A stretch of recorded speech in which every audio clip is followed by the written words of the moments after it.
함께 하실 말씀은 마태복음 5장 4절입니다. 마태복음 5장 4절 아버지의 눈물 젖은 편지라는 제목으로 함께 나누고자 합니다. 마태복음 5장 4절 애통하는 자는 복이 있나니 그들이 위로를 받을 것이며. 산상수훈의 주제는 한마디로 하면 회심과 천국이라고 했습니다. 잘 들려요? 이렇게 작게 들리지? 저는 쟤 때문에 그런가? 아무튼 잘 들리죠? 회심 천국인데 예수께서 처음 입에서 나오는 단어가 마카리였으니까 행복이라는 말이었습니다. 예수께서 말합니다. 가난한 자여 행복하다, 이렇게 시작하는 산상순으로 이어지고 있습니다. 근데 오늘도 마찬가지로 행복하다. 어떤 자들이? 애통한 자들이. 애통은 말 그대로 이제 슬퍼하는 사람들인데요. 슬퍼하는 자 그대여 행복하다, 이렇게 선언을 하고 있는 거죠. 근데 이 행복이 일반적인 행복이라면 보통 뭐 웃으면 복이 하여 웃는 자가 복이 아니겠습니까?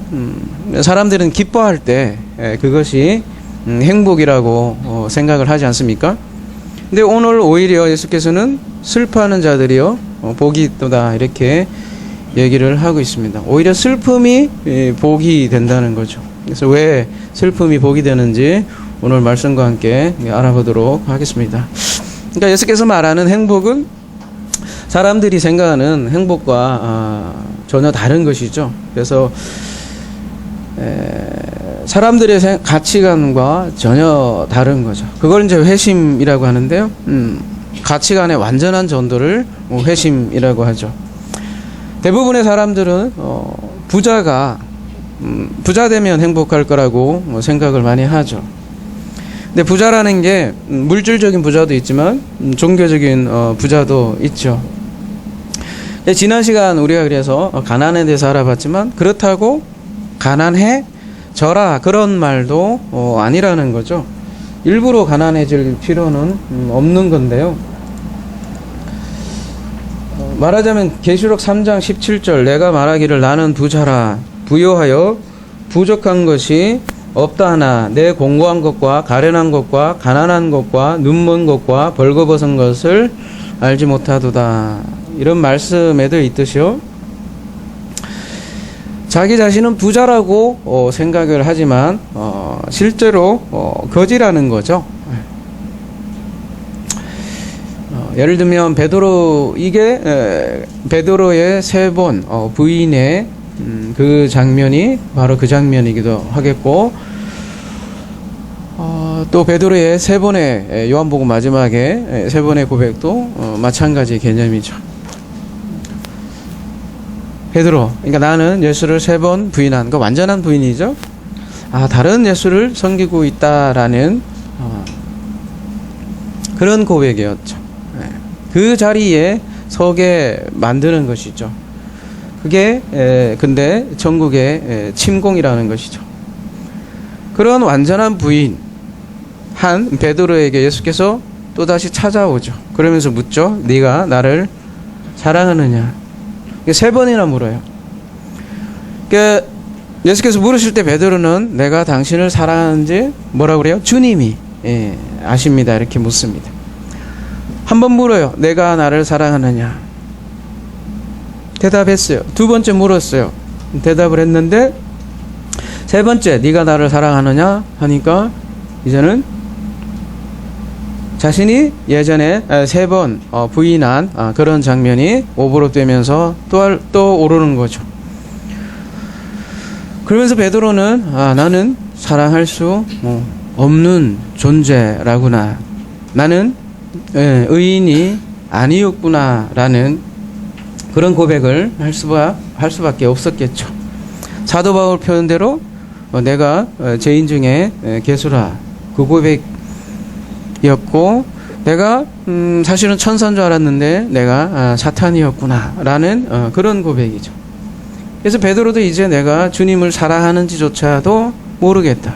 그러므로 오로지 당신이 아십니다. 내가 주님을 사랑하시는지. 예, 그런 장면으로 요한복음은 마무리하잖아요. 나도 모르겠어 이제 내가 주님을 사랑하는데. 우리 얘기죠. 나는 열심히 종교생활을 했어요. 나는 나름 거룩했습니다. 근데 어느 순간 내가 가진 기준으로 옆 사람을 평가하고 있더란 거예요. 나는 열심히 새벽기도 참석했어요. 근데 어느 순간 열심히 참석한 내가 옆에 어떤 권사가 오는지 안 오는지 언젠가 내 나름의 출석부를 만들고 있더라는 거죠. 그리고 어느 순간 내가 주보를 보면서 누가 11조가 냈는지 안 냈는지, 혹은 오타가 났는지 안 났는지 교정을 보기 시작하더라는 거죠. 그 이름이 잘못되면 부교육자한테 가서 면박을 주고 하죠.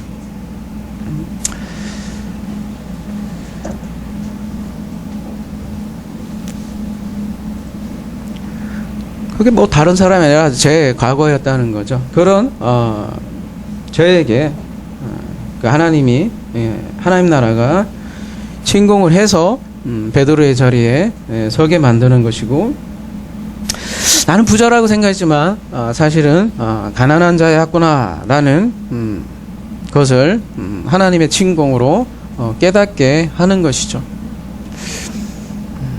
여러분이 살면서 어떤 부분이 가장 어렵습니까? 제가 여러 사람 이렇게 많은 우리 성도들의 얘기를 듣잖아요. 근데 그 중에 가장 큰 고통이 제가 아무리 봐도 돈 같아요. 돈. 아프면 죽으면 되는데 이놈의 돈은 죽을 수도 없고 아주 골치 아픈 그런 고백들을 많이 해요. 실제로 우리가 돈은 아무것도 아니다 이렇게 얘기를 하지만 막상 그 가정에 오면 그것만큼 괴로운 게 사실은 없을 것 같아요. 그 중에 실제로 또 파산의 상태에 있는 분들도 있고, 또 파산의 나락에 떨어질랑 말랑 하시는 분도 있더라는 것이죠. 그거와 마찬가지로 영적으로 얘기하면 영적 파산 상태를 경험을 한다는 거죠. 그게 탕자의 파산이라는 거죠. 그 상태가 바로 가난한 상태예요. 그 파산 앞에 인간의 그 심정은 어떻겠습니까? 굉장히 고통스러운 거예요. 그거를 오늘 본문은 애통이라고 얘기를 하는 것이고요. 오늘 팔복의 제일 첫 번째 가난에 이어서 제일 처음에 가난이잖아요. 그 다음에 천국 이렇게 얘기 나오죠. 이걸 앞에 보고 얘기해야 되겠네요.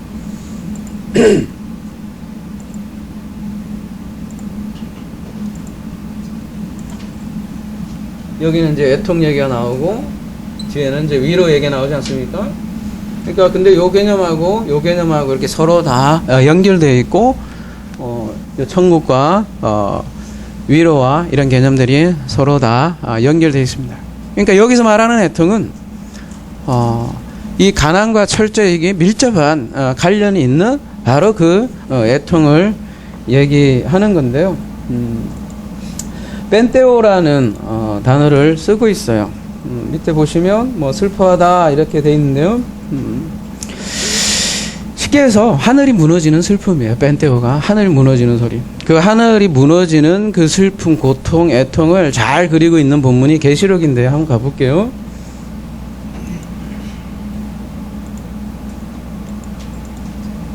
계시록 18장 11절에 보면 땅의 상인들이 그를 위하여 울고 애통하는 것은 다시 그들의 상품을 사는 자가 없음이라. 쭉 15절에 가보면 바벨론으로 말미암아 치부한 이 상품의 상인들의 그의 고통을 무서워하며 멀리 서서 울고 애통하며. 쭉 19절에 넘어가 보면요, 티끌을 자기 머리에 뿌리며 울며 애통하여 외쳐 이르되 화이또다 화이또다 이 큰 성이여, 바다에서 배에 부리는 모든 자들이 너의 보배로운 상품으로 치부하였더니 한 시간에 망하였도다. 이게 파산 상태예요. 근데 이게 뭐 장사꾼들 얘기 나오고 이러니까 장사하다가 망했다, 뭐 그렇게 보일지 모르겠지만 우리가 계시록 이미 살펴보았듯이 앞뒤 문맥으로 이렇게 보면 어떤 슬픔이에요? 성전이 망하는 거예요. 그죠?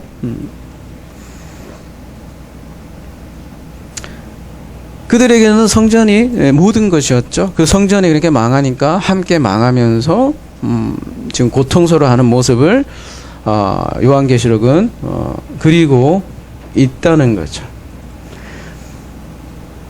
이거를 하늘이 무너지는 경험이라고 하는데요. 우리도 마찬가지로 여러분들이 하늘이 무너지는 경험을 하셨는지 안 하셨는지 모르겠지만 우리 흔히 말하기를 하늘이 무너져도 뭐라 그래요? 솟아날 구멍이 있다. 근데 저는 이 말을 좀 바꿔서 저만의 누가 얘기했는지는 모르겠지만 하여튼 저는 이 말을 이렇게 바꿨어요. 하늘이 무너져야 솟아날 구멍이 생긴다. 전혀 의미가 다르죠. 하늘이 무너져도 어떻게든 내가 발악해서 구멍을 뚫고 가려고 그렇게 사람들이 생각하지만 사실은 하늘이 무너져야 솟아날 구멍이 있는 거죠. 옛 하늘이 무너져야 새 하늘을 보게 된다는 것이 성경의 진술이라는 거죠. 옛 하늘이 무너져야 그 구멍을 통해서 새 하늘을 보게 된다는 거죠. 그래서 그게 복이라고 하는 거예요.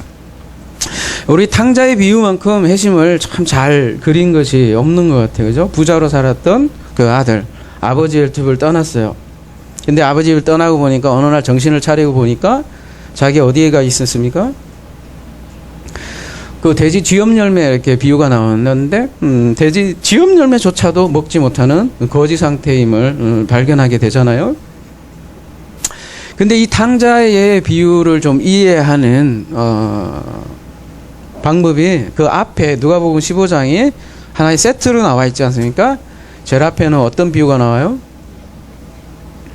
잃어버린 양 비유가 나오고 그 다음에는요 그 잃어버린 드라크마 비유가 나오는데 이 비유를 얘기하면서 뭐라요? 이와 같이 어떻게 하면 한 사람이 회심하면 메타노에라는 단어를 쓰고 있어요. 제가 회개보다는 회심이라는 표현을 잘 쓰는데 드라크마를 찾은 것은 누구예요? 주인이고 양을 찾은 것은 누구예요? 주인입니다. 그죠? 근데 그 주인이 찾아놓고서는 이와 같이 뭐래요? 회심하면 이렇게 얘기를 하고 있다고요.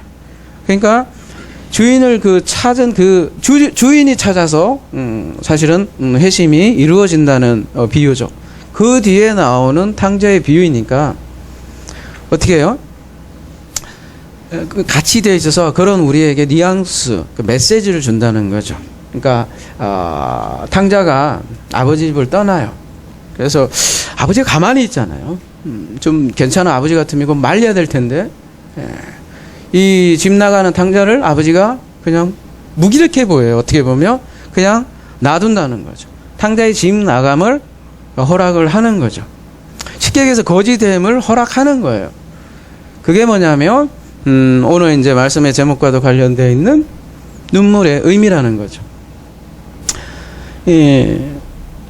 여러분 그 탕자가 거지 상태에 있으면서 애통함을 느낄 때 눈물을 흘렸죠. 근데 그 눈물 뒤에는 자식을 떠나보내야 했던 아버지의 눈물이 감춰져 있는 거죠. 그러니까 그 자식이 오니까 벗은발 내비두고 막 뛰어가는 장면이 나오잖아요. 그전에는 아버지는 또한 눈물이 흘렸다는 거죠. 여러분 눈물 젖은 빵을 먹어보지 못한 자 뭐 하래요? 인생을 논하지 말라 그러잖아요. 요 말도 또 제가 좀 바꾸고 싶어요. 어떻게 바꾸냐?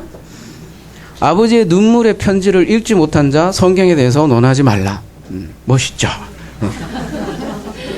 다시 아버지의 눈물 젖은 편지를 읽지 못한 자 성경에 대해서 논하지 말라. 성경은 눈물 젖은 빵이다. 빵이 또 우리 양식을 뜻하잖아요. 그래서 성경은 아버지의 눈물이 젖은 양식이다. 명언이죠. 이게 제 얘기가 아니라 시편에 나옵니다.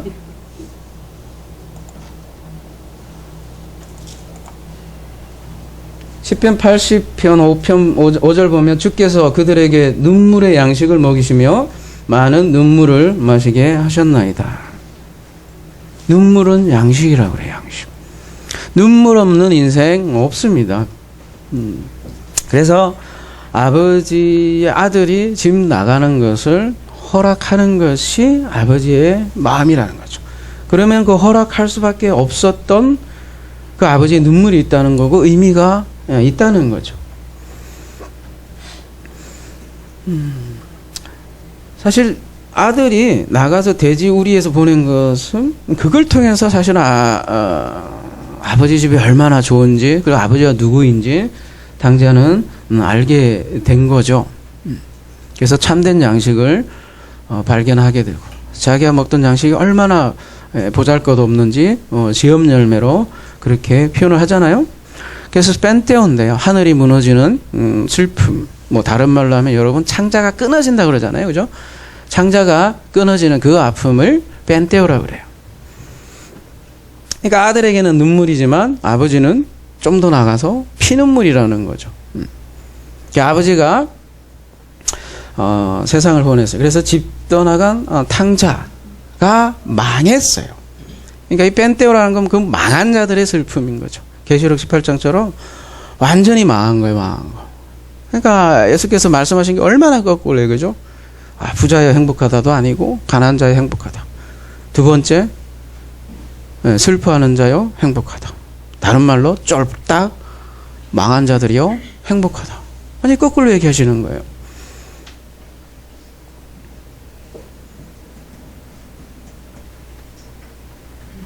오라 나는 공고한 자로다. 사도 바울의 고백인데 그게 오히려 복이라 그래요. 오라 나는 공고한 자로다 이러니까 사도 바울은 불신자다 막 이렇게 막 쏘아대는데 아니에요. 오라 나는 공고한 자다라 고백하는 자들이 오히려 더 뒤에 8장이 연결되는 거죠. 이 탕자의 비유에 대비되는 아들이 무슨 아들이에요? 첫째 아들이잖아요. 그죠? 바리새인으로 이제 등장하는데 바리새인 뭐 잘못한 거 없잖아요. 완벽하잖아요. 완벽한 종교인인데 도대체 왜 문제인 거예요? 그게 아들이 집 나가기 전에 모습이기도 한 거죠. 누가복음 18장에 가보면요. 두 사람이 나와요. 두 사람이 기도하러 성전에 올라가니 하나는 바리새인이요 하나는 세리라. 바리새인은 서서 따로 기도하여 이르되 하나님이여 나는 다른 사람들 곧 토색 불의 간음을 하는 자들과 같지 아니하고 이 세리야도 같지 아니함을 감사하니라. 이게 부자예요.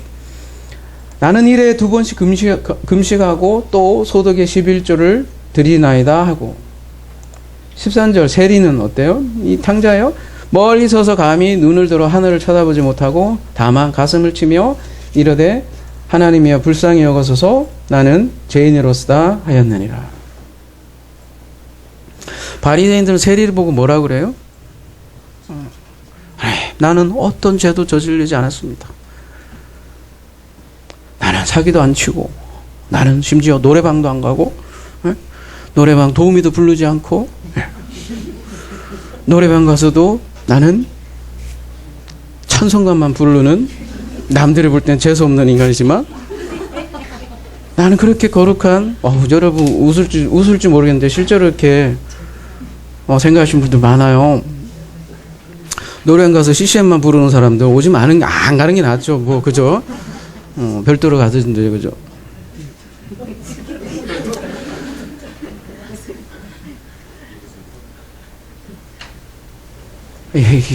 현대인들이 좀 이해할 수 있게끔 그냥 한 거예요. 농담한 거예요. 예. 근데 저기 있는 저 세리들은 어떻습니까? 바리새인들 얘기하잖아요. 쟤들은 탈세도 했죠. 세리들. 저는 일주일에 2번씩이나 꼬박꼬박 금식기도 했고요. 또 새벽 기도는 얼마나 꼬박꼬박 잘 나가요. 또 11조는 내가 얼마나 잘 냈습니까? 하나님. 이 정도면 하나님 나 멋지지 않아요? 제가요 하나님 노방전도 또 얼마나 잘했습니까? 예. VIP 행사하면 다른 사람 한 사람 데리고 오는데 나는 10명을 데리고 오잖아요. 하나님 나 얼마나 멋져요. 이만한 멋있지 않습니까? 저는 얼마나 거룩한지 몰라요. 하나님 나는 술 한잔 안 하고 나 아무리 생각해봐도 저 세리하고는 저 세리같이 안 된 게 난 정말 다행이에요. 하나님 이게 누구 덕분이에요? 바로 당신 하나님 당신 덕분입니다. 참 감사해요. 저는 열심히 봉사했고 착하게 살았지 않습니까? 그 장면이에요. 똑같아요. 근데 세리는 어떻습니까? 애통하고 있어요. 아무리 생각해도 나는 착한 사람이 아닌 것 같아요. 나는 아무리 생각해봐도 세 번 부인한 베드로. 그거 얘기하는 거예요. 실상은 부자라고 생각하지만 가난한 자다. 그래서 뒤에는 높은 자 낮은 자 얘기하면서 뒤집어진다. 그게 제가 계속 얘기하는 산상수훈의 팔복의 주제인 위대한 반전이라는 거예요. 뒤집어진다고. 뒤집어진다. 나는 부자다 생각하는 사람은 쪽박 찰 거고 쪽박 찬 사람은 거꾸로 뒤집어서 바꾼다고요. 거지는 왕자 되고 왕자는 거지 되고. 그게 산상수훈 얘기예요. 뒤집어진다고요.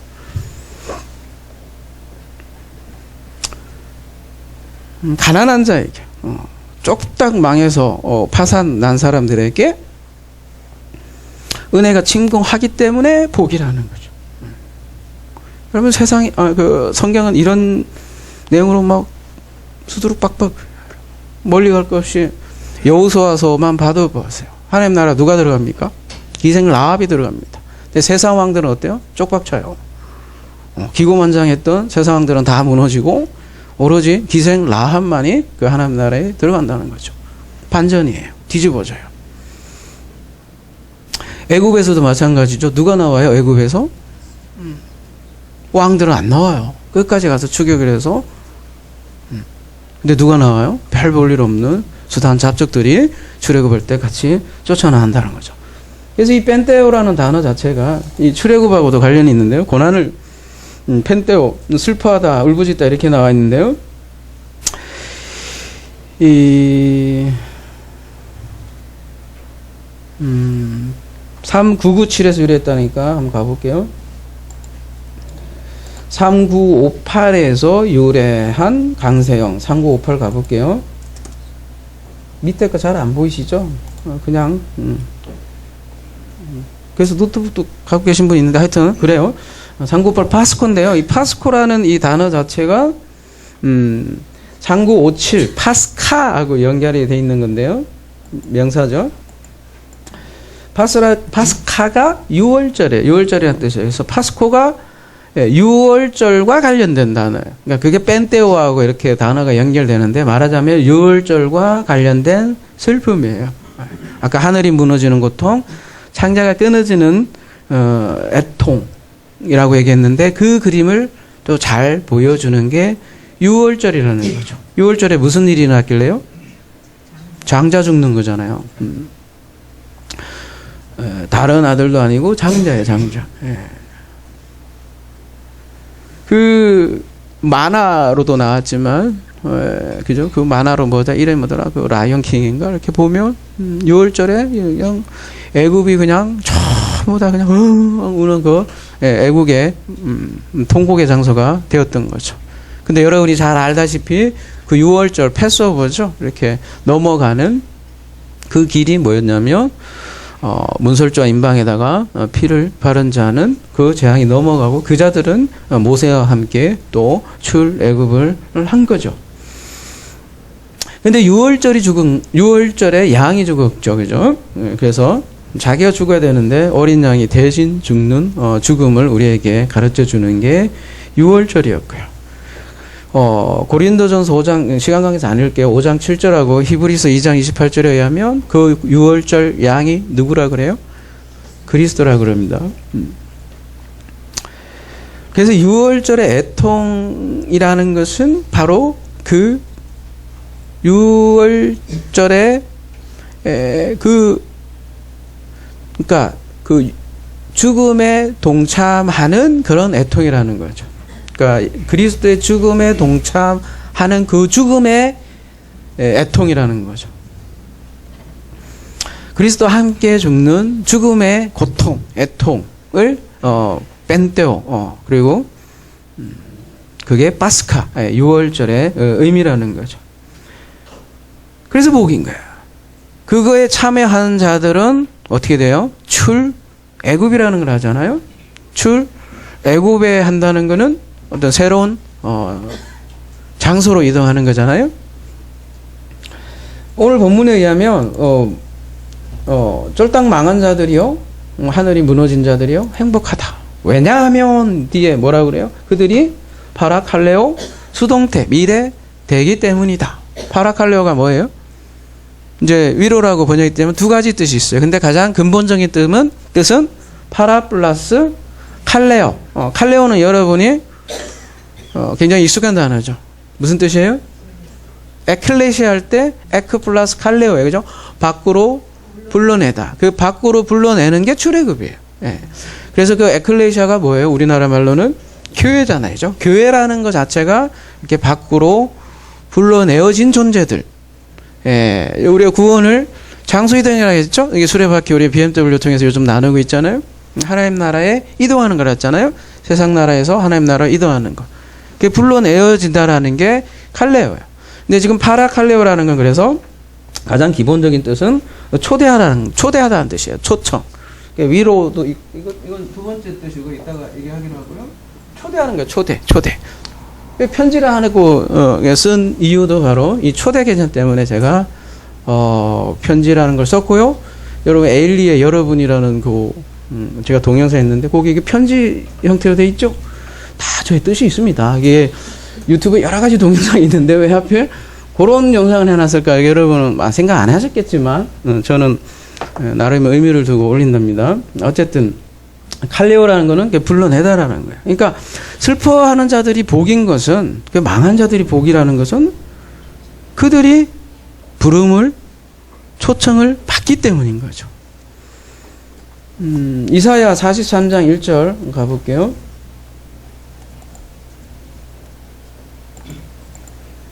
야곱아 너를 창조하신 여호와께서 지금 말씀하시느니라.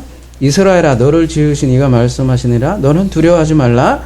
내가 너를 구속하였고 내가 너를 지명하여 불렀나니. 요게 칼레오예요. 히브리어로는 카라인데요. 카라가 뭐죠? 여성분들 무슨 제품이죠? 카라 아닌가? 헤란가? 그거는 하여튼 여러분 조금 기억하라고 카라. 카라하고 칼레오가 또 비슷하네 앞에. 그러고 보니까 칼레오, 카라. 뭐라 카나? 뭐라 칼레오? 칼레오, 카라. 좀 기억하시라고요. 많이 쓰이는 단어이기 때문에. 너를 지명하여 불렀나니 너는 내 것이라 할 때 이 불렀다는 게 지금 오늘 얘기하는 파라칼레하고 같은 뜻이라는 거죠. 그게 교회예요. 그러니까 초청을 받는다는 개념 자체가 그래서 천국과 똑같은 개념이에요. 이렇게 뒤에 있는 개념하고. 그러니까 지난주 가난한 자들에게 울리는 빵빠리라는 제목을 했잖아요. 가난한 자들에게 찾아오는 천국인데 오늘도 마찬가지로 슬퍼하는 자들에게 날라온 하나의 편지라는 거예요. 초대장이고. 베드로전서에 보면 또 여러분이 잘 아시는 말씀 있죠. 유명한 구절이 9절. 그러나 너희는 택하신 족속이요 왕같은 제사장들이요 거룩한 나라요 그의 소유된 백성이니 이는 너희를 어두운 데서 어떻게 해요? 불러내요 칼레오 해서 그의 기이한 빛에 들어가게 하신 다음에 아름다운 덕을 선포하게 하려 하심이니라. 여기에 모든 내용이 다 들어있죠. 우리가 어떻게 불러되어 있고 뭐를 위해서 살지도 다 들어가 있고요. 그래서 6월절에 동참한 이스라엘 백성들은 어디로 초청을 받냐면 광야로 초청을 받죠. 불러내어진다고. 그거를 광야 교회라고 얘기를 하는 거죠. 그래서 애통하는 자가 복이 있다고 얘기를 하는 거예요. 왜요? 천국으로 초대되기 때문이에요. 그 애통 그러니까 누가 애통하기를 좋아하겠어요, 그죠? 그럼에도 불구하고 그게 복인 것은 천국에 초대되기 때문에 복이라는 거죠.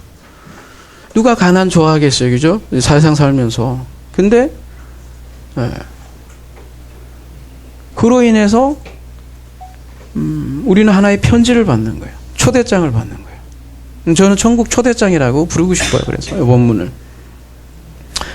근데 그 초대장이 어떤 초대장이냐? 눈물이 막 젖어 있는 초대장. 한편 시 같아. 막 눈물이 젖어 있는 초대장이 날라온 거예요. 이렇게. 눈물 젖은 이 초대.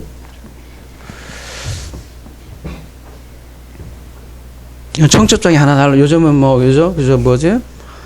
카톡으로도 그냥 간결하게 초대장도 날라오지만 이게 초대장이라. 근데 여기 눈물이 많이 뚝뚝 떨어져 있어.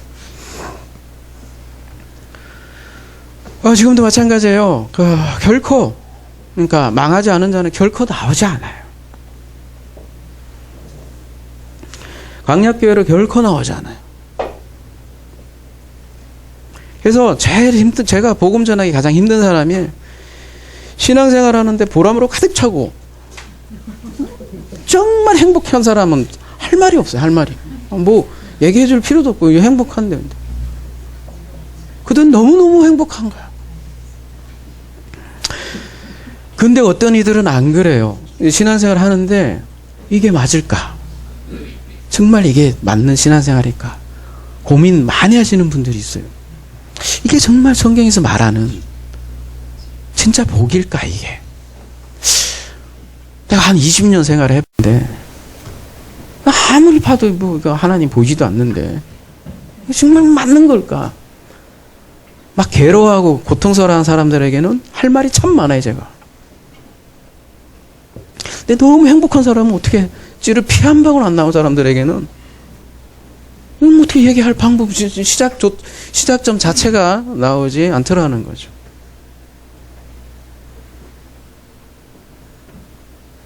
너무 행복한 사람들은 눈물 젖은 편지를 읽을 수가 없어요. 읽을 수가 없어요. 싫어하죠. 눈물 얘기하면. 예? 가난한 자가 행복하다 이러면 누구 말이나 됩니까? 그죠? 승승장구하고 쭉쭉빵빵하고 예? 좋은 대학 쭉쭉 가고 뭐 취업 쫙쫙쫙 되고 예? 세상 사람들 다 야 역시 믿는 자다. 예? 저 사람 보고 내가 하나를 믿어야지. 근데 세상 사람들이 그럴 것 같아요? 배모 아프지. 사실 안 그래요. 안 닮아요. 배모 아프지 내 새끼 잘못해서. 그거 믿고 그거 보고 절대 예수 안 믿어요. 근데 사람들이 그렇게 생각하잖아요. 그죠? 내가 잘 돼야 내 자식 잘 돼야 하나님의 영광을 내가 드러낼 거라 이렇게 생각을 하면서. 근데 예수님은 거꾸로 얘기하잖아요. 웃기지 마라. 쫄딱 망한 자요 행복하다. 지금 그렇게 얘기하고 있잖아요. 근데 누가 아멘으로 받아들일 거예요? 못 받아들여요. 안 망해본 사람 못 받아들인다니까요, 여러분. 절대 못 받아들여요. 가난한 자도 마찬가지지만 오늘도 그래서 애통한 자에게 천국이 침공하는 거예요. 그러니까 스스로 거짓해야 된다, 슬퍼해야 된다 이런 말도 아니란 말이에요. 안 하려고 해도 우리 인생이 맨날 슬퍼요. 뭐 슬퍼하라고 한들 슬픈 게 아니라 우리가 원래 그래요, 인생들이. 근데 뭐 자꾸 거지가 되라고 하는데 거지가 아니라 거지가 되라는 거 아니잖아요. 여러분 누가 거지가 좋아요. 안 되고 싶어도 된다고. 그런 자에게, 망한 자에게 지금 찾아오는 거예요. 그러니까 지금 네가 눈물 흘리고 있냐? 이제 좀 이해되냐? 눈물이라는 거를. 내 눈물, 나의 눈물도 좀 이해가 되냐? 이렇게 그때 얘기하시는 거죠. 그때 들린다고요. 우리 지금 말씀이 다 그렇잖아요. 어둠으로부터 빛 온다. 다 그런 얘기 하잖아요. 어두운 곳에 빛이 임하듯이 거지인 자에게 들어오는 거예요. 슬픈 자에게 찾아오는 거예요. 하늘에서 땅으로 내려와서 쳐들어 들어오는 거예요. 그리고서는 초대장 하나 딱 내미는 거예요. 근데 누가복음은 오늘 본문을 조금 다르게 그리고 있는데 한번 볼게요. 누가복음 6장 21절 지금 줄인 자에게 복이 있나니 너희가 배부름 얻을 것이며 지금 우는 자는 복이 있나니 너희가 웃을 것이며. 훨씬 담백하죠. 아예 그냥. 그죠? 지금 쪽박 찬 자, 지금 우는 자 복이 있다고 그냥. 뭐 이걸 영적으로 뭐 골잡이 생각할 거 없어. 지금 우는 사람 복이 있다고요. 뭐 여러분 복잡히 생각할 것도 없어요. 이거 그냥 지금 우는 자가 복이 있다고요. 누가 보면 굉장히 간결해요. 마태복음은 조금 이제 앞에다가 가난한 자도 마찬가지예요. 앞에다가 푸뉴마를 다 붙였지만 누가 보면 가난한 자가 복이라고요. 근데 여기는 펜테오라는 단어 대신에 클라이오라는 단어를 쓰고 있는데요. 눈물이라는 뜻이에요. 눈물. 이사야 61장도 똑같은 본문이 오늘 산상수는 아주 빼다박은 말씀이에요. 이사야 61장 1절 가볼게요. 주 여호와의 영이 내게 내리셨으니 이는 여호와께서 내게 기름을 부으사 누구에게요? 가난한 자에게. 이게 첫 번째 나온 거잖아요. 아름다운 소식을 전하게 하심이라 나를 보내사 두 번째 뭐예요? 마음이 상한 자를 고치시며 세 번째로 똑같아요. 그 다음에 포로된 자에게 자유를 갇힌 자에게 노임을 얻으며 그 땅 얘기 이제 뒤에 나올 거고요. 이렇게 꽉 이어져 있단 말이에요. 여호와의 은혜의 해와 우리의 하나님의 보복의 날을 선포하여 모든 누구를 슬퍼한 자를 위로하되 똑같이 나가죠. 오늘 본문하고 그죠? 3절 무릇 시온에서 슬퍼하는 자에게 화관을 주어 그 죄를 대신하여 기쁨의 기름으로 그 슬픔을 대신하여 찬성의 옷으로 그 근심을 대신하시고 그 의의 나무 곧 여호와께서 심으신 그 영광을 나타낼 자라 일컬음을 받게 하려 하심이라. 이 산상분하고 아주 그냥 산상수훈 자체예요. 여기 여호와의 영광은 어때 그렇게 나타낸다 그래요? 야 겁나게 그냥 쭉쭉빵빵 성공해서 야 영광을 나타난대요. 아니면 여기 뭐래요? 슬퍼하는 자에게 찬송을 입혀갖고 여호와께서 심으신 그 영광을 나타낸다고 이렇게 얘기를 하잖아요. 독사주잖아요. 같이 나와. 지금 상한 자, 마음이 상한 자, 가난한 자가 같이 나와서 이 가난과 마음이 상한 자가 굉장히 긴밀한 관계가 있고 그래서 슬픔과 위로도 하나의 짝이다 라는 것을 우리가 분명히 이해할 하나의 쌍이다. 뗄래야 뗄 수가 없다고요.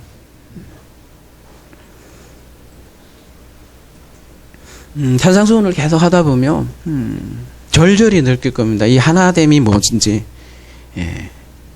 하나이면서 짝이고 짝이면서 하나인 이 하나가 무엇인지를 우리가 절절히 느끼실 거라는 거죠. 한 절 한 절 우리가 지금 하고 있잖아요. 마태복음 두 번째인데 이래다가는 1년 갈 것 같죠. 그죠? 어쨌든 초반에 중요한 개념들이 여기에 다 있어요. 그 슬픈 자들 통해서 영광을 나타낸다 그렇게 해요. 그래서 눈물이 복이다가 얘기를 하는데요. 슬픔과 위로가 한 쌍이라는 사실을 좀 더 구체적으로 봅시다.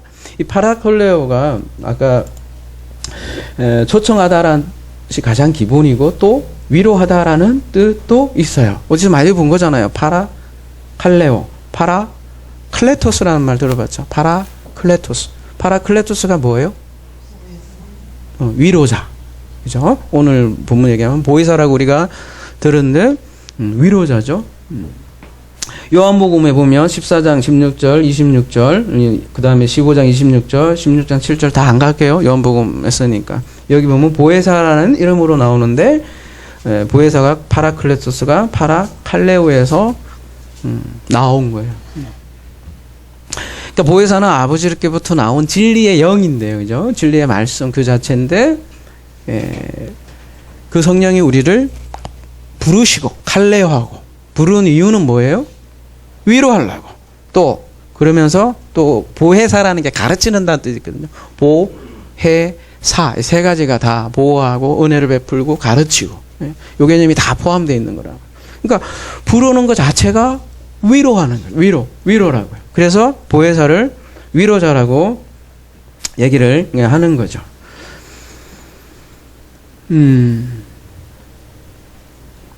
위로자죠. 왜 위로가 될 수 있을까요, 여러분? 그걸 공감이라고 하는데, 제가 좀 부족해요, 공감이. 많이 부족해요. 근데, 많이 해보려고 했는데 잘 안 돼. 왜 그런지 아세요? 사람이 공감할 수 있는 거는 자기가 짜잘하게 당해본 것만 사실은 공감을 할 수 있더라는 사실을 나 일주일 내내 깨달은 것 같아요. 왜 이런 얘기를 하냐면 익명으로 얘기할게요. 어떤 분이 굉장히 그 경제적인 고통을 호소를 했어요. 저한테. 그리고 거의 뭐 파산날 지경이야. 어떻게 했으면 좋겠습니까? 이렇게 왔는데 내가 할 말이 없는 거야, 할 말이. 그렇다고 뭐 열심히 기도하세요. 뭐 그러면 하나님이 해결해 줄 거. 이건 복음이 아니잖아요. 그럼 내가 무슨 말 하겠어요? 그렇다고 내가 요배 친구처럼 말이야. 네가 뭔가 죄가 있지. 에? 뭔가 죄가 있으니까 네가 그러면 기존에 저기 목사님 같으면 할 말이 충분히 많잖아요. 얼마든지 할 말이 많잖아요. 근데 못 하겠는 거야. 뭐라고 할 말이 없는 거예요, 제가. 멋있는 말을 한번 생각해 봤어. 근데 앞만 봐도 이거는 뭐 성경적이다고 뭐 할 수 있는 얘기 없어.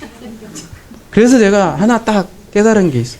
야, 그 경험을 당해본 사람은 조금 알겠다 싶어서 그분을 내가 연결해 주려고 그래요. 왜? 그분은 파산 당해봤기 때문에 둘이 얘기가 통할 것 같아. 그리고 어떻게 파산돼야 좀 덜 파산당하고 이런 거를. 근데 그분은 이해할 것 같아. 그분은 같이 눈물을 흘려줄 것 같아. 나는 그 경험 말고 적어도 내가 경험한 거는 위로해 줄 수 있을 것 같아요.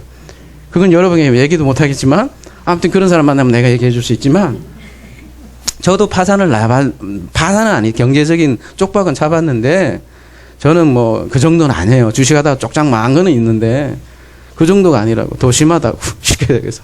그러니까 내가 고통당하지 않은 것은 문제는 위로가 해줄 수 없더라는 얘기예요. 눈물 젖은 빵을 먹어본 사람이 눈물 젖은 빵을 이해하는 거와 마찬가지로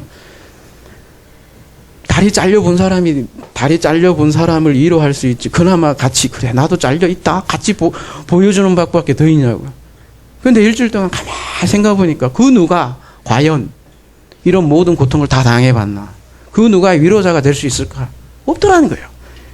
여러분 인간은 그걸 완벽하게 어떤 사람을 다 상담해주고 위로해줄 사람이 없는 거예요. 여러분 그 정신과 가도 있잖아요. 그 정신과 의사가 지가 제일 머리가 아픈 사람들이에요. 왜냐면 맨날 그거 들으니까 자기도 미칠 지경인데 그냥 그게 제대로 안 들어주는 게 요령이라고 해요. 자기네들끼리도. 왜냐면 그 위로자 못해요. 그것도. 본인이 더 썩어 있어. 의사들한테 가보세요. 그럼 매일 마약에 취약한 종류 거기잖아요. 그러니까 아무리 생각해봐도 진정한 위로자는 없더라는 거예요.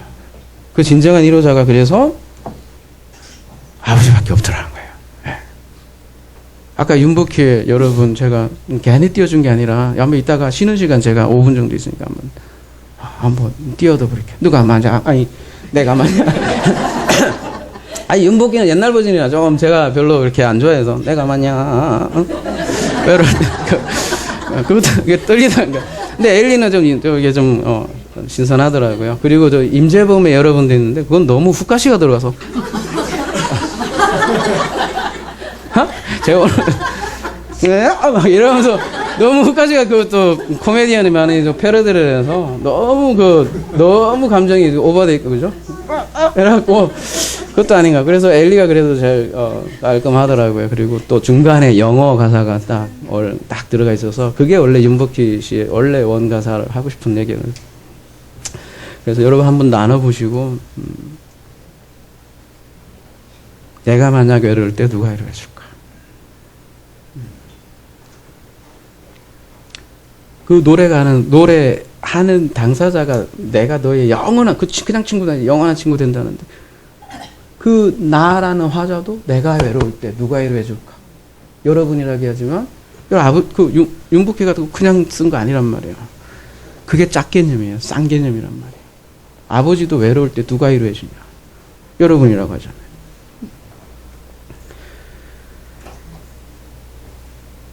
세상 사람 위로자가 안 돼요. 저도 안 되더라고요. 안 돼요. 저건 그래 아프구나 이렇게 같이 옆에서 울어줄 수는 있어도요. 그 근본적인 해결 자체 안 돼요. 아무리 해봐도. 그렇다고 우리가 그걸 경제적으로 해결할 능력도 안 되잖아요. 솔직히. 제가 솔직히 말하면 여러분 중에 가장 거의 별로잖아요. 제가 재산 있는 것도 아니고. 해결해 줄 수가 없잖아요. 그래서 그 참된 위로자는 그리스도밖에 없고 그 십자가의 자리가 바로 그런 고통의 자리였고 애통의 자리였고 그 인간의 그 애통의 공의의 자리가 바로 십자가라는 거죠. 탕자가 집 나갔을 때 그 아버지처럼 예수께서 십자가에서 고통을 당할 때 아버지도 함께 울었다는 거죠. 창세기 때 더 진척이 되겠지만 아브라함도 함께 울고 피조물도 함께 울었다. 로마서 8장에 나옵니다. 여러분 하나님의 눈물, 아버지의 눈물이라고 표현했는데 이해가 되지 않을지 모르겠어요. 하우스 신학적으로는 뭐 하나님은 안 울고 그죠? 우리 없어도 행복한데 왜 우냐? 자족하신 분인데 이렇게 얘기를 많이 해놔서 말이에요. 그죠? 예레미야 14장 7절 너는 이 말로 그들에게 이르라 내 눈이 밤낮으로 그치지 아니하고 눈물을 흘리리니 이는 처녀딸 내 백성이 큰 파멸 중한 상처로 말미암아 망함이라. 누구예요? 내 눈이 밤낮으로 그치지 아니하고 눈물을 흘렸다? 예레미야에게 하는 그분이 누구예요? 근데 사람들이 이거 보면 안 울어. 하나님 안 울어. 그냥 저 우주 밖에서 있잖아. 왜 울어?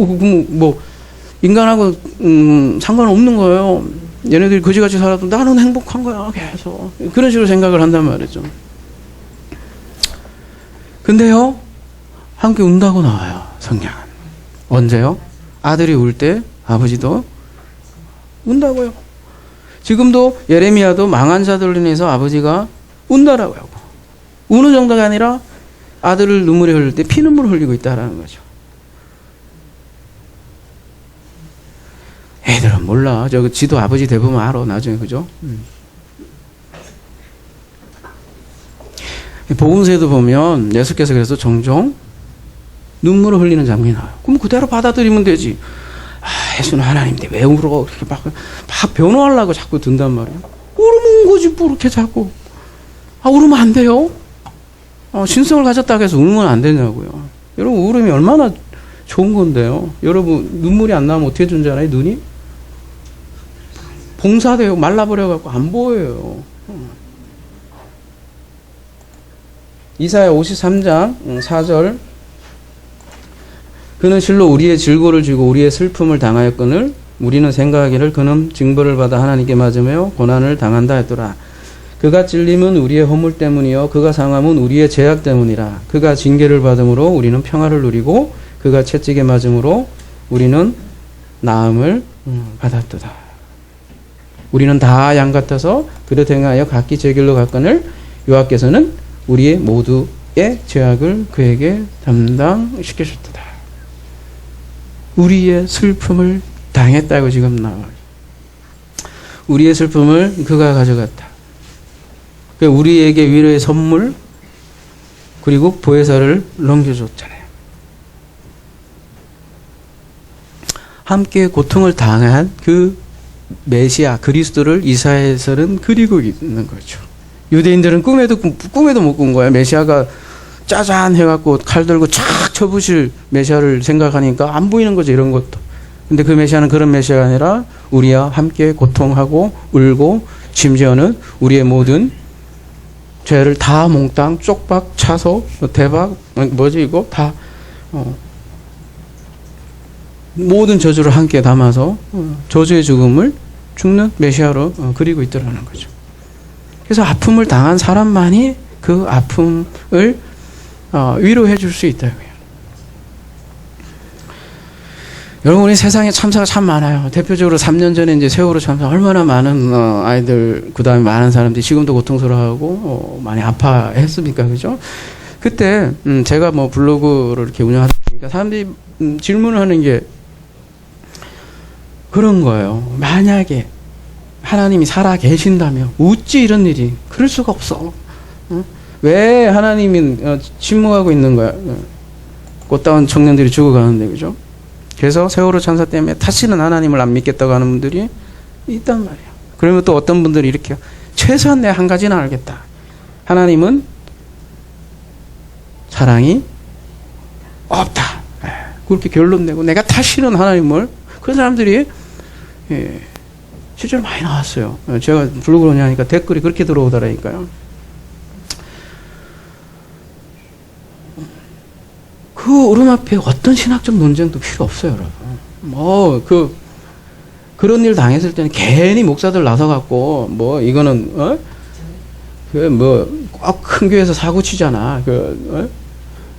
뭐 동성애 때문에 그런다 뭐 그러고 뭐 하면서 하잖아. 그럴 땐 가만히 있어야 돼. 진짜 이게 그런 거 잘못 얘기했다가 그냥 여러분 그 아까 그 상황하고 똑같아. 어떤 이유도 안 되는 거예요. 그땐 가만 그냥 같이 우는 수밖에 없단 말이에요. 그냥 사람들이 그래요. 그런 상황에서 슈퍼맨처럼 하나님 나와서 좀 해주면 안 되겠냐.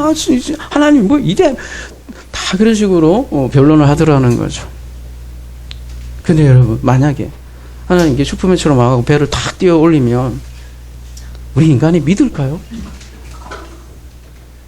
믿을 수 있죠. 근데 그 믿음은 또 어떤 믿음으로 변질돼 버리는 거예요? 그거 자기의 성공을 누군가의 힘을 빌어서 해주는 더 큰 힘으로서의 그 하나님은 믿지. 지금처럼 가난한 자 행복하다, 슬퍼한 자 행복하다 이런 하나님을 어떻게 믿을 수 있냐고 우리가. 그래서 우리가 침묵 속에 젖어 있는 눈물을 좀 볼 필요가 있을 거고요. 그리고 신학책 복잡한 주제의 신학책 보면 가장 고통스러운 주제가 고통이에요. 인간은 왜 고통을 당하는가?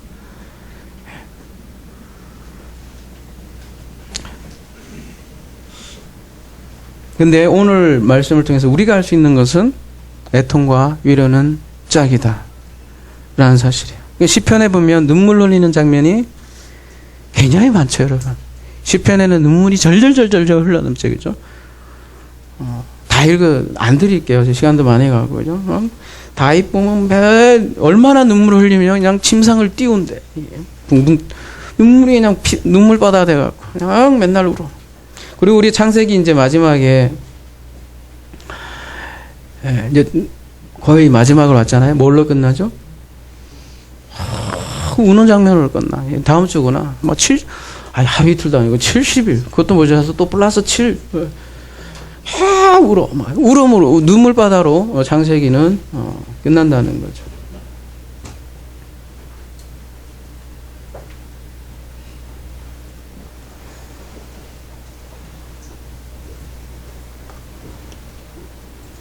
시편 30편 5편 여러분이 보시고요. 시편 30편 하나만 볼게요. 5편은 여러분이 보시고요. 시간이 좀 가서 11절 주께서 나의 슬픔이 변하여 내게 춤이 되게 하시고 나의 베옷을 벗기고 기쁨으로 띄우셨나이다. 이는 잠잠하지 아니하고 내 영광으로 주를 찬송하게 하심이니 여호와 나의 하나님이여 내가 주께 영원히 감사하리로다. 슬픔이 변하여 춤이 된다. 기쁨이 된다. 찬송이 된다. 심지어는 영광이 된다. 감사가 된다. 그렇게 고백을 하고 있어요. 시편 126편 5절 보면 오늘 아마 여러분 찬양한 그 아마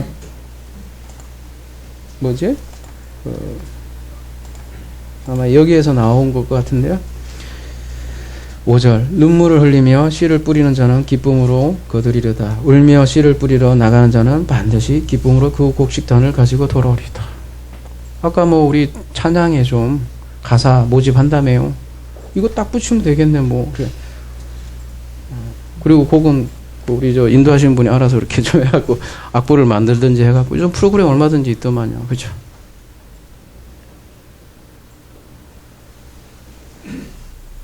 시편이 최고의 좋은 찬송이잖아요. 우리 인간의 얼마나 처절한 고통과 애통과 그대로 담아있잖아요. 거기에 뭐 그렇게 깊은 신학적 담론이 필요해요. 우리 인생이 그래요. 원래 눈물이에요. 사랑이 뭐라 묻거든 눈물의 씨앗이다. 그렇죠? 진리예요. 진리. 뭐 복잡해.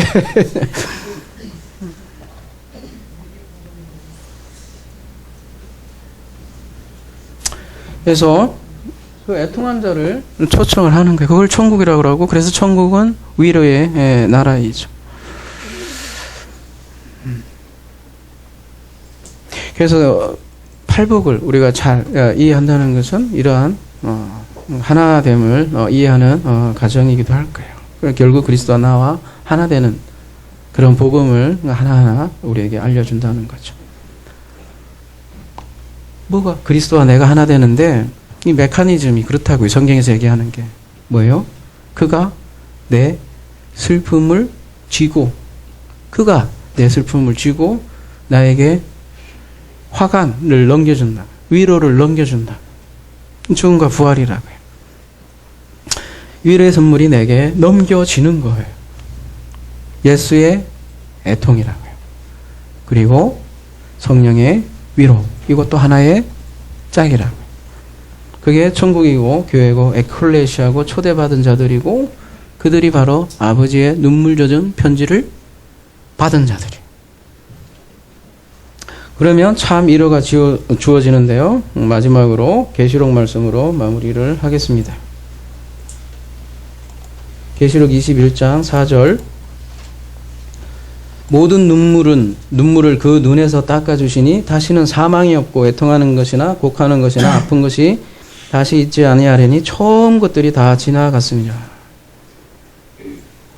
아버지가 모든 눈물을 그 눈에서 닦아주신다고 하잖아요. 그러니까 이 구절 때문에 또 천국은 죽어서 가는 것으로 생각을 하는 거예요. 왜냐하면 눈물이 없는 곳은 천국밖에 없기 때문이라고 생각을 하기 때문이죠. 근데 오늘 계시록 21장에 왜 눈물을 흘려요? 이 처음 것들 때문에 눈물을 흘렸다고 나와요. 그러니까 이 요한계시록 21장 전체가 단순히 뭐 인생사가 어려서 눈물을 흘렸다 그런 개념이라기보다는 성전의 맥락에서 지금 눈물을 흘리는데 아까 그 망한 거 예성전 율법으로 통해서 우리는 처절하게 눈물을 흘리더라는 거죠. 그리고 그 다음 구절이 이 눈물에 대해서 좀 상세하게 얘기하고 있는데 뭐라 그래요? 사망, 애통, 곡, 아픔. 그러니까 처음 성전은 전부 다 사망, 애통, 곡, 아픔과 관련이 있다라는 거죠. 그런데 이런 사망, 애통, 곡, 수고, 그러니까 이 눈물을 그 눈에서 닦아준대요. 왜요? 그게 3절에 이미 답이 나와 있는 게 뭐라고? 내가 들으니 보좌에서 큰 음성이 나서 이르되 보라 하나님의 장막이 사람들과 함께 있음에 하나님이 그들과 함께 계시리니 그들은 하나님의 백성이 되고 하나님은 친히 그들과 함께 계셔서 눈물이 아니다고요. 그렇다고 눈물이 없는 게 아니란 말이죠. 하나님이 장막이 사람들과 함께 있기 때문이다. 이게 임마누엘이에요. 이걸 여러분이 좀 이해하는 개념으로 지금 짝 개념으로 제가 설명할 뿐이에요. 하늘짝으로 살기 때문에 그러니까 다른 말로 하면 아버지가 천막을 치고 함께 계신 것이라는 거죠. 육신에 말씀이 함께 거한다고요. 그래서 성도가 사도 바울은 뭐래요?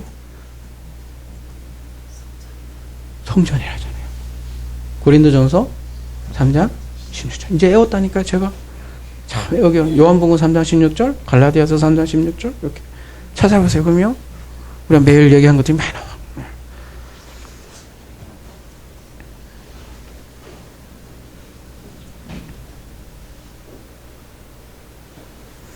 성도가 새 성전이 되었다고 그래요. 그럴 때 이제 눈물이 기쁨으로 변한다고. 이게 반전이에요, 반전. 여러분, 이대한 반전.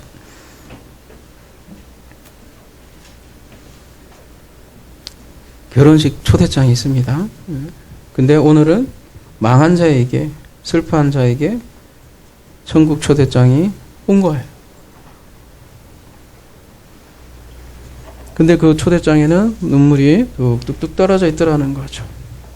사도 바울도 보면 그냥 눈물로 너희들에게 보내니 한다고 그냥 고린도 후서에도 나오고 빌립보에서도 나오는데요. 아버지의 애통이에요. 예수의 십자가고 그 십자가에서 아들도 울었고 아버지도 울고 모든 피조물이 함께 말 그대로 울었다는 거죠. 오늘 본문은 이 애통하는 자가 현재형이에요. 이게 무슨 얘기냐? 성도의 삶의 애통이 현재형이에요. 있다고요. 현재도. 근데 그 애통이 더 이상 애통이 아닌 이유가 위로 때문이죠. 위로가 있기 때문이에요. 여러분, 애통 없으면 위로 없어요. 논리적으로도 그렇고 실상으로도 그렇고 없어요. 애통 없으면 위로 없어요. 여러분 한번 해보세요. 없어.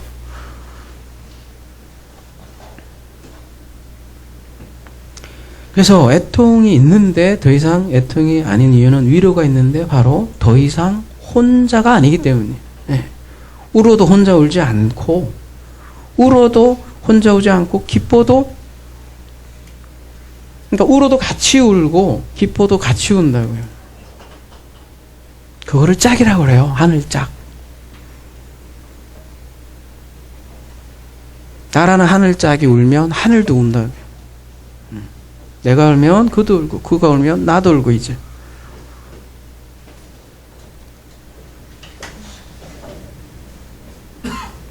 다르잖아요. 똑같이 울어도, 그죠? 울어도 외롭지 않은 게 하늘짝의 삶이라는 거죠. 이러한 하늘짝의 삶을 사는 우리 하나사랑 되길 기도합니다.